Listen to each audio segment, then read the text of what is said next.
Lawmakers are deadlocked on a plan to bail out the big three automakers. General Motors now faces the prospect it could run out of cash before the end of this year. What will and what should happen to the U.S. auto industry? For more, we're joined on the phone by Jerry York, CEO of Harwinton Capital and advisor to Kirk Kerkorian. My colleague Greg Miles joins me as well. Greg, good to see you. Jerry, thanks so much for taking some time out to speak with us. Listen, the bottom line question we have is this: how much longer can General Motors go and survive without having to file for Chapter 11 if it receives no money from D.C.?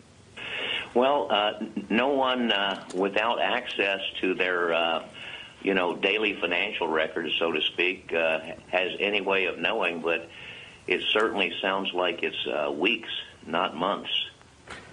Jerry, Greg Miles here. You say weeks, not months. Can they last till January 20th? And how would you raise cash to get to January 20th in an Obama administration? Well, Rick Wagner all but said the company couldn't last till January 20th. He said the situation was urgent and that money was needed now and couldn't wait till January 20th, so we'd have to take him at his word. And in terms of the second part of your question, you just quit spending every possible way that you can. You comb through every account, whether it's magazine subscriptions, hiring people, when somebody retires or something like that, and you just quit spending.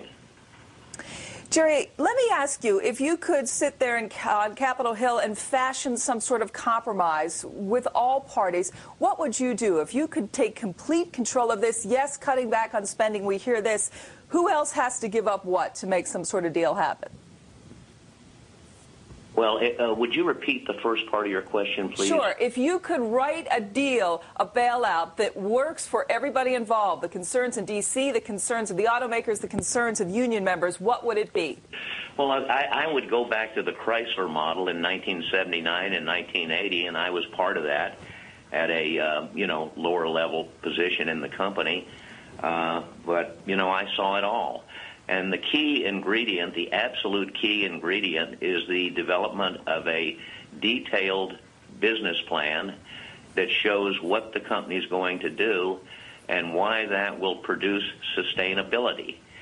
We did that at Chrysler, and all worked out well in the end, at least for 29 years. And that's what needs to be done here.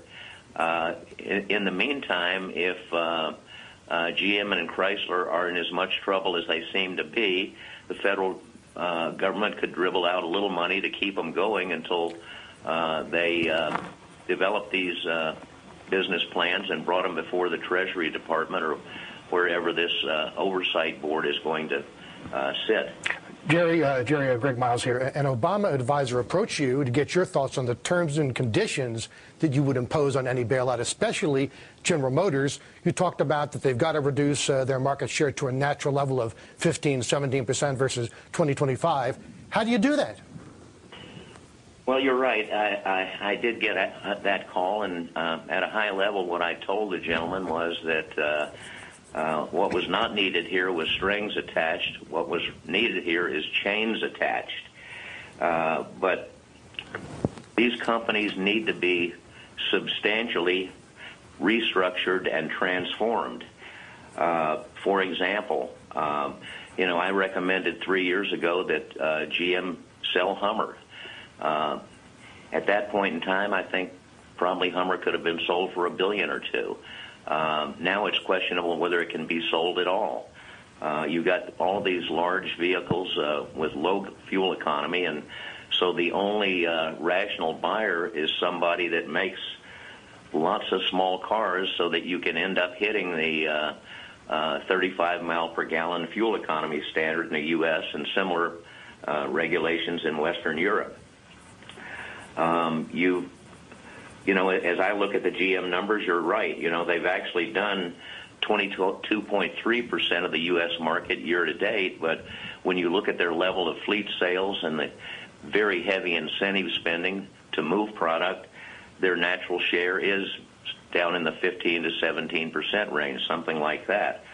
Part of this, Greg, is the adoption of demand pull rather than supply push approaches to marketing. And that's what needs to be done here. And, of course, manufacturing capacity needs to be realigned to that natural market share level. And the whole administrative infrastructure of the company needs to be looked at, including brands other than Hummer. Jerry, you mentioned that we need restructuring and transformation. Would it not be possibly easier to do that with a bankruptcy filing with the intent to restructure than not a liquidation, but a Chapter 11 filing? Well, certainly, theoretically, it would be easier, but you have to look no further than the Delphi example to see that it ain't easy in some cases. And, of course, the issue on a bankruptcy filing is, will consumers buy the product? You know, will they stand there in the showroom with doubt on their minds that they may not be able to secure their warranty coverage, or may not be able to get replacement parts at some point, or will they just take the safe route and walk over to somebody else's showroom and buy? Jerry, over to Chrysler. How long can Chrysler survive? They got less time or more time than General Motors? It sounds to me like incrementally they have more time. Bob Nardelli said in testimony that they had, I believe it was slightly over $6 billion of cash. And for a company their size, I would guess that they probably need something like $3 to $4 billion to keep the doors open, so to speak. So, you know, they've got a couple of billion of free cash before they hit the wall.